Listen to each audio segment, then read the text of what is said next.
What's up, y'all? And I see that there's talk about Game of the Year. GOTY. Who has the best game?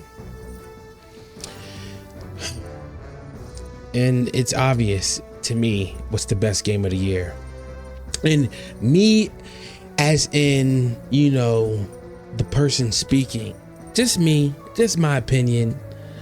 But my opinion holds a little weight because, you know, I dedicate myself to this art of video games since I was a wee lad.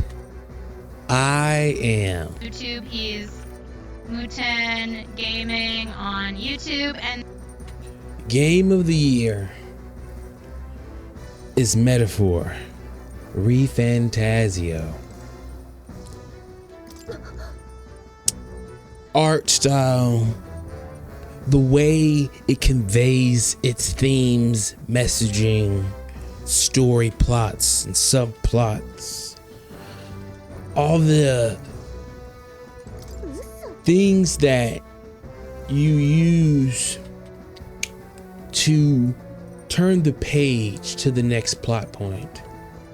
You know, the battle system, the writing, the graphics, everything is it comes together as a tapestry of software that, compared to any video game, is something special. Whatever genre you play, you should be able to see how special this game is.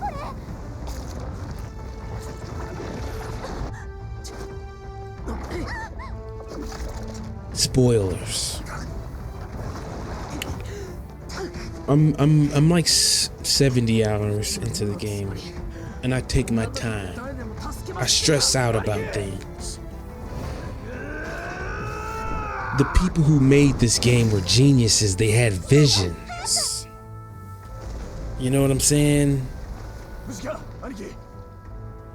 And I'm not gonna lie, bro. Like,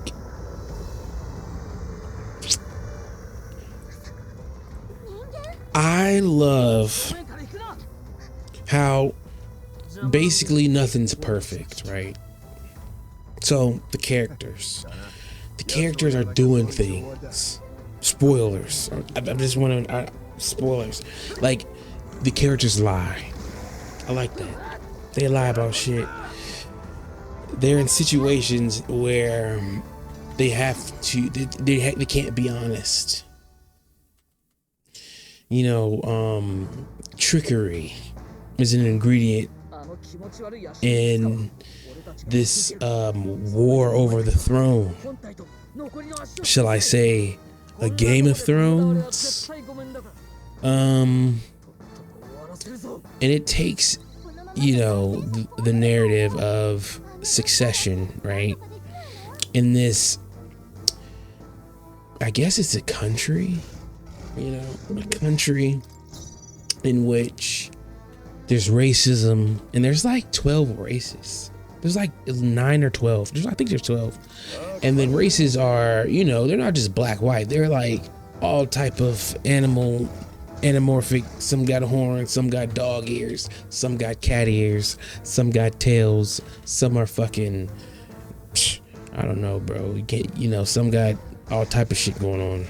The religious stuff, you know, the pagan, you know, to label something as paganism, that's something that they convey and they play with within their narrative in a way that's respectable. You see what I'm saying? And they put you into, you know, they make you think in this dope way that a lot of games try to do this and they get labeled as woke. They do. You make a game about racism, bro. People are gonna. It's woke shit. That's some woke shit. No one saying this game is woke. You know, there's not a bunch of titties and stuff in the game, but it's all type of, you know, genders and whatever. All races. All they deal with racism. The thing about this type of racism in this game is that they don't bite their tongue with their racism. The people who are racist in this game, you're like, yo, chill, dog. They're actually evil. They're fucked up people, bro. It's a darkness, a dark tone that games need.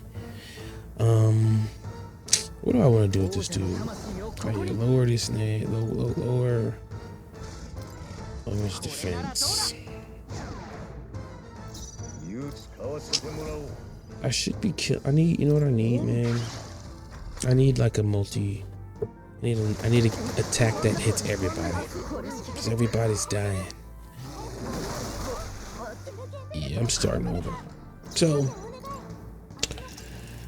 there's not many games this year accomplish this, where the story is dope.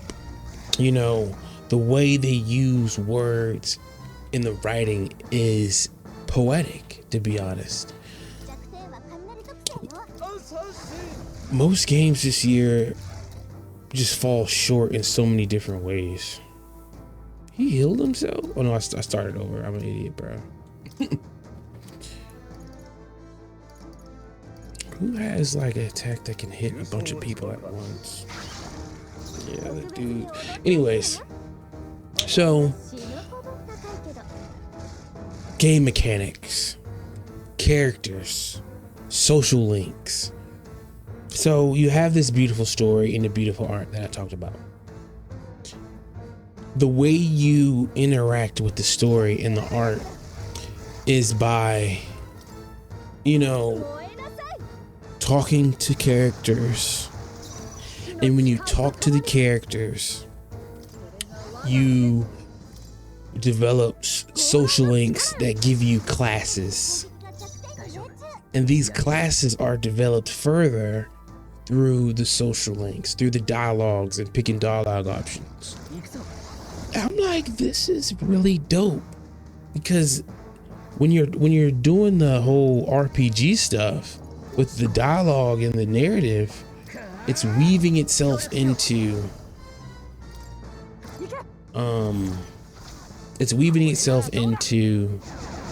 the gameplay mechanics in the battle system, which is just genius. That's how that creates escapism for me.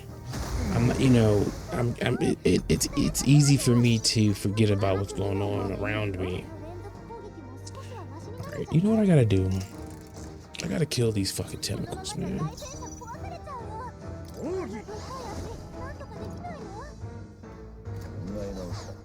I gotta kill these fucking tentacles. Wow, they have a lot of health. So, and the characters are dope, right? There's one of my favorite, I think this is a lot of people's favorite characters. She's a merchant.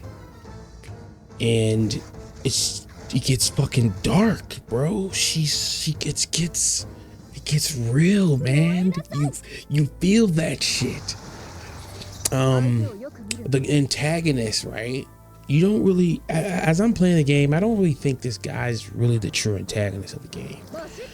I don't know. There's multiple things going on. There's a lot going on. The subplots of the characters, you know, feed into the the overall plot of the game, which is racism, and they're dealing with their own racism. They're dealing with their corruption in their own governments and stuff.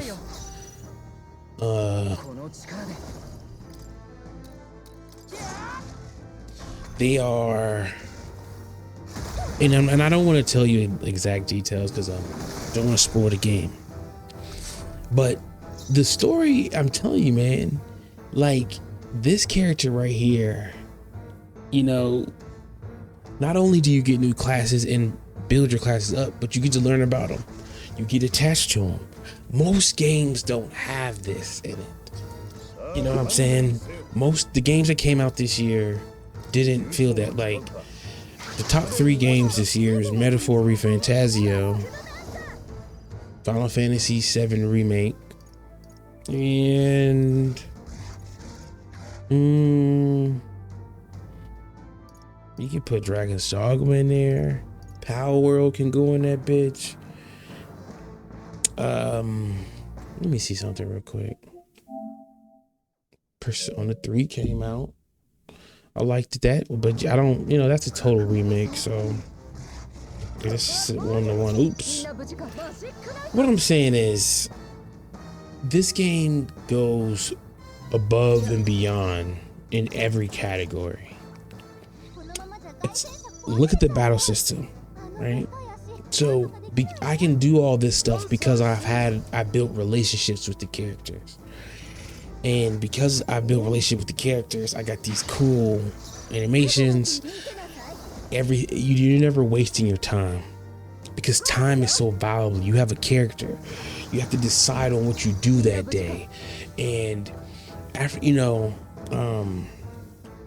fight. The bosses are hard. Like, look what I'm trying to figure this shit out right now.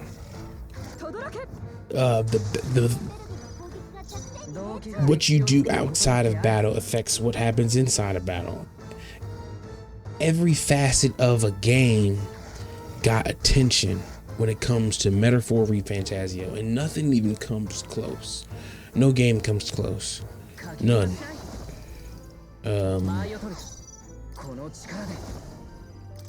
This just doesn't. Metaphor ReFantazio is game of the year.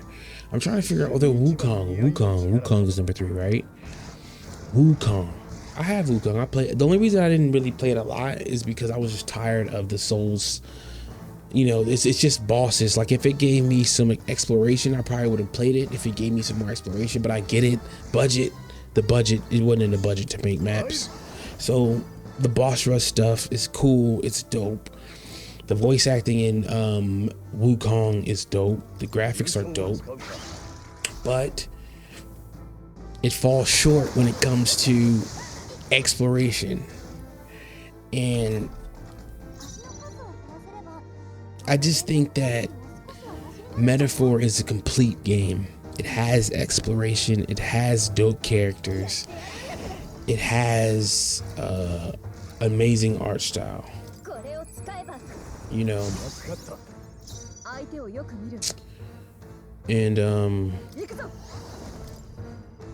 this shit has a lot of fucking health. Am I supposed to? I don't know what I'm supposed to do, to be honest. But anyways, it's a complete game. I don't think Wukong was a complete game. And it does everything that people think they don't want. This game's about racism, but it's not just about racism. There's magic shit going on and all type of stuff going on. There's a lot going on. I think I'll do like another video about Metaphor that talks about just the story and what the game's actually about, and spoil everything, my favorite parts. But this is just why the game is game of the year. If you want to compare the Elden Ring DLC was good. It was amazing, but it lacked conveying the story, the message of the story, right? And that's Miyazaki's style. And it's when you beat that DLC, I felt let down. I was like, you're not gonna give me like an epic cutscene, bro, for all the shit that I just did. Consort Radon it broke me.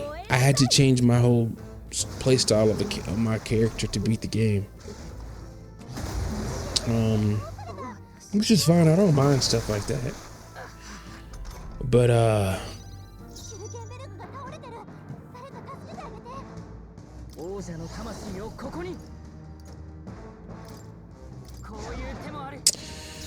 It's just that it fell flat after this epic battle that I just fucking had with this basically a god.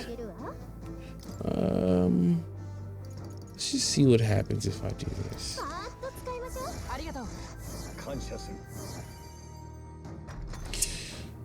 This game is not going to have that. You know that this game's ending is ridiculously crazy. It's gonna all your little 70s, 60s, you know, a lot of people power through games. You can beat this game probably in 60 hours. But you know, if you play the game 100 hours, leveling up all the characters, leveling up all the classes, leveling up all the skills, and doing all the stuff, and finding all the items, stealing all the shit, catching all the fish, getting all the recipes, maxing out all the social links, you get rewarded with this dope ass ending that is gonna make you feel something. This boss is actually very difficult. I'm trying to figure out, I don't know what to do. Let me see something.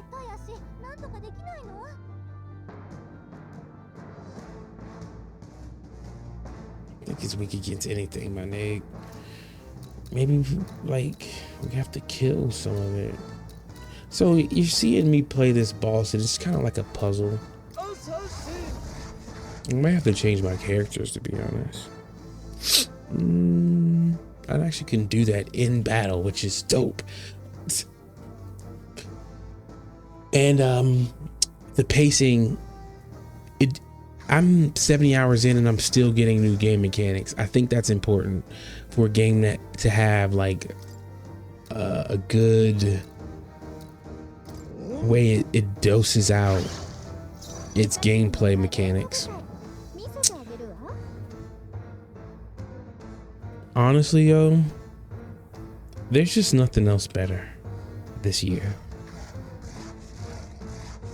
There's nothing comes close to Metaphor ReFantazio. If you don't like turn-based games, this probably will turn you into a turn-based game fanatic. I am Muten.